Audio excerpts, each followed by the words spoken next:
Kita bertemu lagi dalam satu perikop Alkitab.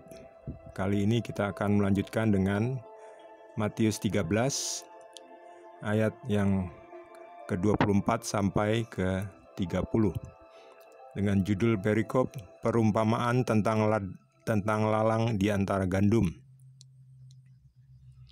Yesus membentangkan suatu perumpamaan lain lagi kepada mereka. Katanya, hal kerajaan surga itu seumpama orang yang menaburkan benih yang baik di ladangnya.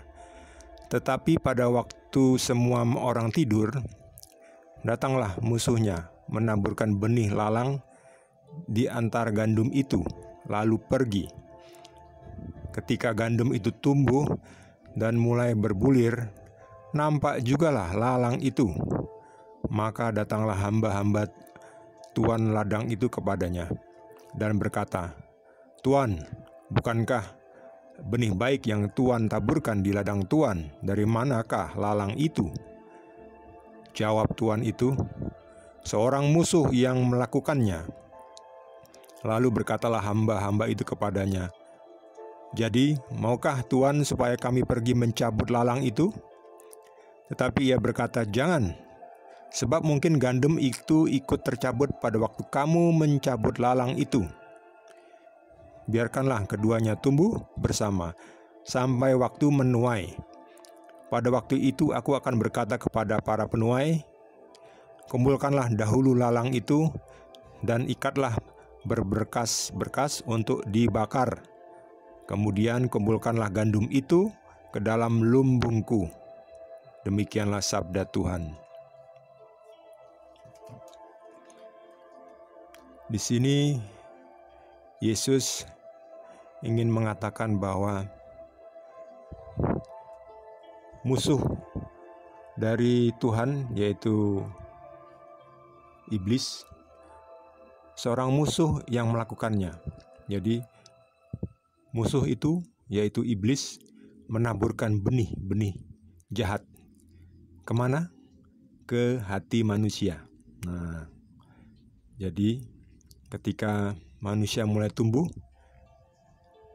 karena benih yang ada dalam hatinya benih yang jahat, maka apa yang dihasilkannya juga menjadi jahat. Terbukti dari bentuknya, yaitu lalang, bukan gandum.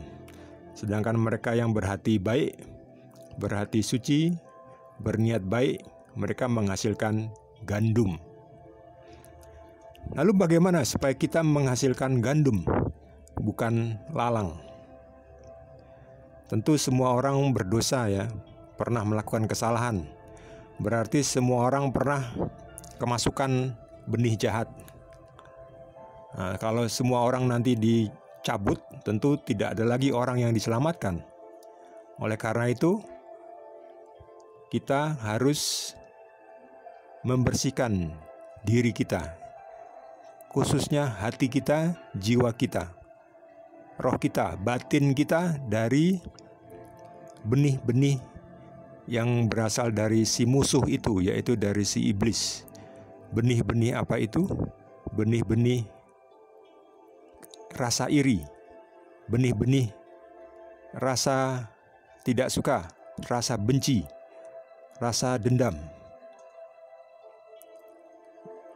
Benih-benih itu akan menggerogoti kita, sehingga kita tidak bisa menghasilkan sesuatu yang baik. Yang ada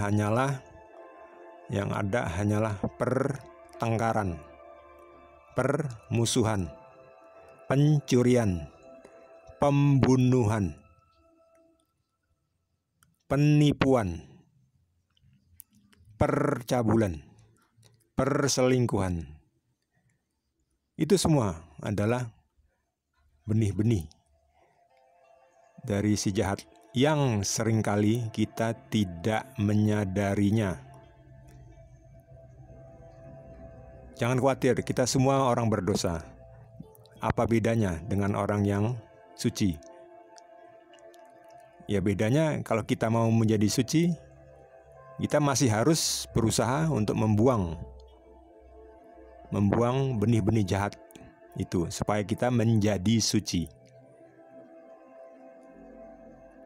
Dengan bertobat, dengan meninggalkan cara hidup kita yang lama, dengan meninggalkan kebiasaan-kebiasaan kita yang lama, dengan berusaha mengampuni.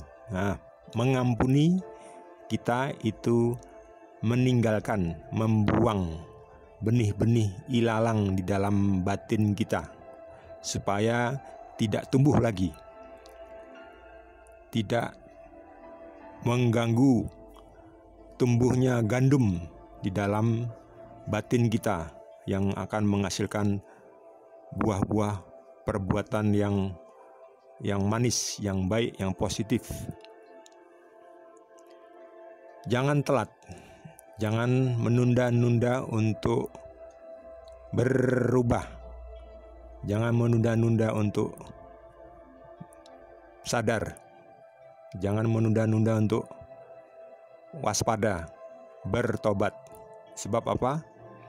Sebab kita tidak tahu waktunya Tuhan si empunya ladang akan menuai.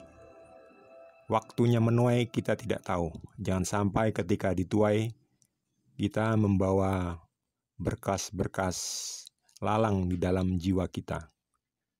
Mari mulai saat ini juga kita berusaha meninggalkan kebiasaan dan ilalang di dalam batin kita, di dalam jiwa kita, supaya kita bisa menjadi sejuk, menjadi tenang, menjadi damai, menjadi sukacita, menjadi orang yang akan menghasilkan buah baik, menjadi orang yang berguna, bukan orang yang merepotkan, bukan orang yang menjadi masalah, tapi menjadi orang yang berbuah baik, dibutuhkan banyak orang. Terima kasih sudah menonton satu perikop Alkitab. Lain kali akan kita sambung dengan perikop berikutnya, yaitu perikop ini. Perumpamaan tentang biji sesawi dan ragi.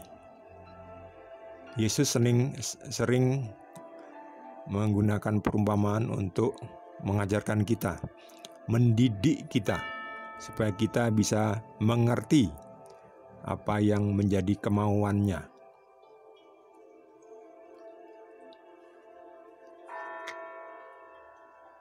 Tuhan Yesus berkati.